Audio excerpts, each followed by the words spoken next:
What's up guys? It's me, Ejang Variety Vlog once again. Sa bidyong ito ay explain ko sa inyo kung ano itong klaseng karne.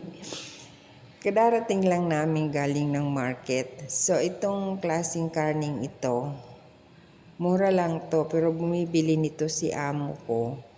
Tapos ipinapa-slice sa akin ng mas maliliit pa dyan. Kasi yung ganyan, yung tindero ang nag-slice. Pero bago ko yang itago, ini-slice ko para paglulutuin ko, halimbawa ipansasahog, maliliit na siya or kaya steam. Masarap ito i-steam mo siya sa shrimp paste. Pero binababad ko muna siya sa tubig na may konting cornstarch para malambot. So, pinagtsatsagaan ko siyang i-slice ng ganyan. Pagka ipansasahog ko naman siya sa gulay, small portion lang ang ilalagay ko kasi ayaw nila amo ng maraming karne. So, ganyan guys ang ginagawa ko pag nag-market kami ni Sir. Kasi, ganun talaga pag nag-market kami, maraming klaseng karne. Meron niyang pork chop, may pang minced pork, yung ganyan. Tapos may pang chassis, may spare ribs, at merong pang sabaw. So bago ko ilagay yan sa rep, siniseparate ko na yan plastic sa plastic. Mag pork bones man yan, mag spare ribs man yan, mag pork chop. Ayan, siniseparate ko na yan. Yung pork bones, isang supot, isang lutuan. Para hindi na kailangan i-defrost mo lahat, tapos kunti lang yung kukunin mo.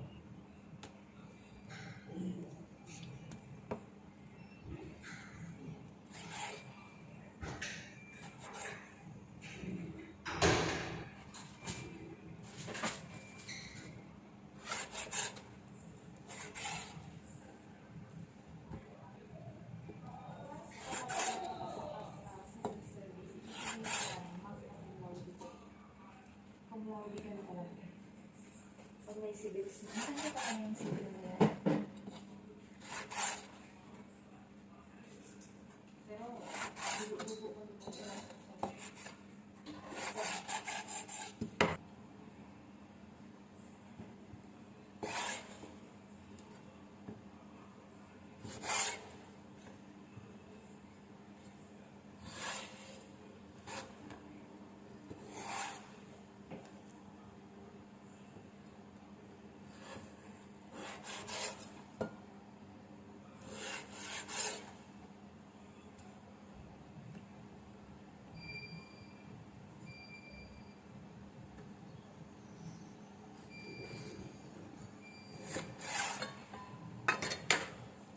So yan guys, tapos na natin i-slice ng maliliit. Yan, ilalagay na natin to sa plastic. Yan, pinag-isipan ko kung 3 portion or 2 portion. Sa bandang huli, ginawa kong 2 portion na lang, 2 plastic. Pero, pag niluluto ko naman, titingnan ko kung gaano karami yung gulay ko. Kailangan balance ba? Saka kung yung isasahog. Pero yung isang portion dyan, pagka mag-i-steam kami, isang supot. Yan. Katulad niyan. Isang lutoan ko lang yan, steam. Tapos yung isa niyan, binabawasan ko na lang pagkapangsahog lang. Pinaplat ko siya para madaling mahiwa-hiwalay kahit na frozen.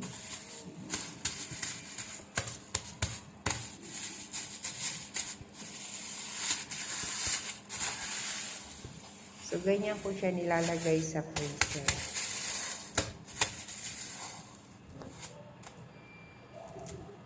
Ngayon ako ay magsa-chop-chop ng pork para maging minced pork. Siyempre, kailangan natin mahumasa ng itak. Against the light tayo.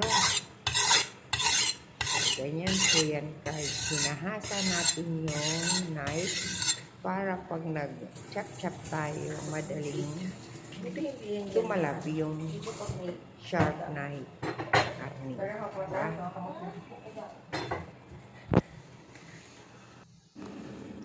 So, yan na guys. Nandito na tayo.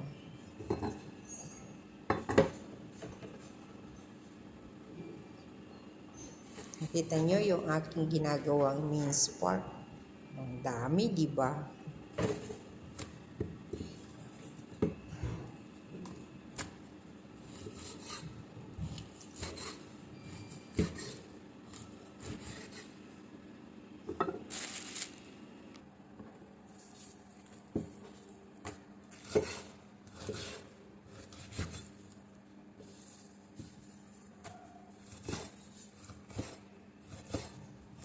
So nakikita niyo guys, very sharp yung ating itak.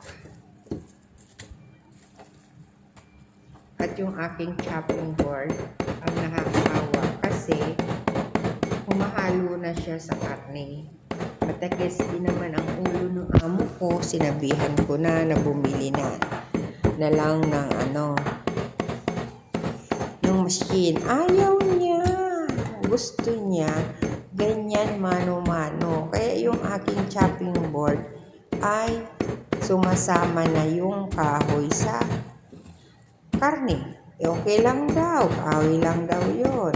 Alam mo, tamang mga kakanaisipan na yan. So, nilalagyan ko siya po unti-unti ng tubig guys. Kasi kung very dry yung meat, sumasabit siya sa tak. So, kailangan lalagyan ng paunti-unti ng tubig para hindi nagtatalbugan yung karne.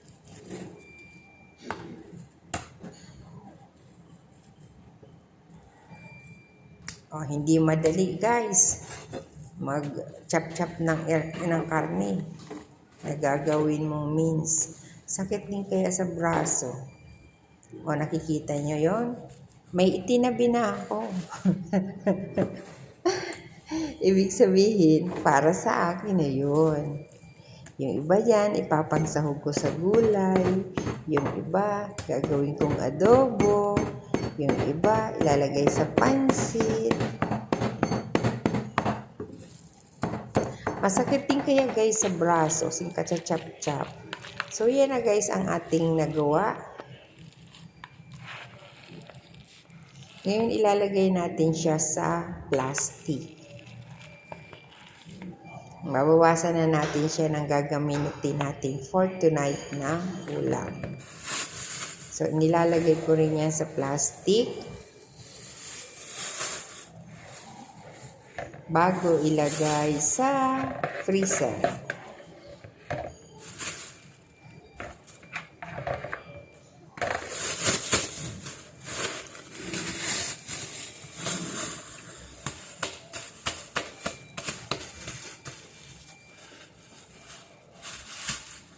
Guys, pinaplastic ko po siya, pinaplat ko siya para pag na-frozen siya, madali ko siyang ikat, madali siyang mahiwa.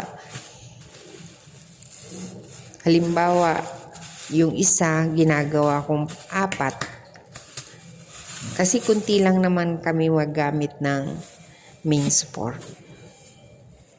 Nakikita niyo yan, pagdadalawahin ko yan, tutupiin ko. Tapos yung isang part ay hahati-hatiin ko pa yung pangsahog.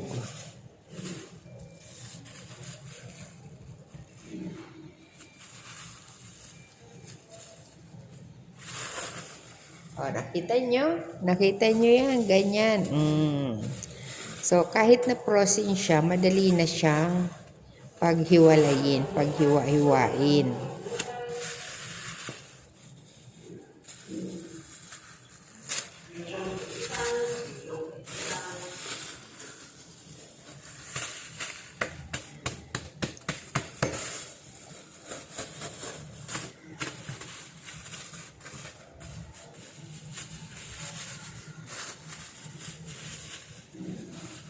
So, ganyan lang guys ang ginagawa ko pag nag-market kami. So, ganyan guys ang aking ginagawa. Ayan na. Oh, madali siyang ma-fold. So, ilalagay ko lang yan sa freezer. So, madali na siyang makuha. Yun lang. Bye-bye. God bless everyone. Salamat sa panonood.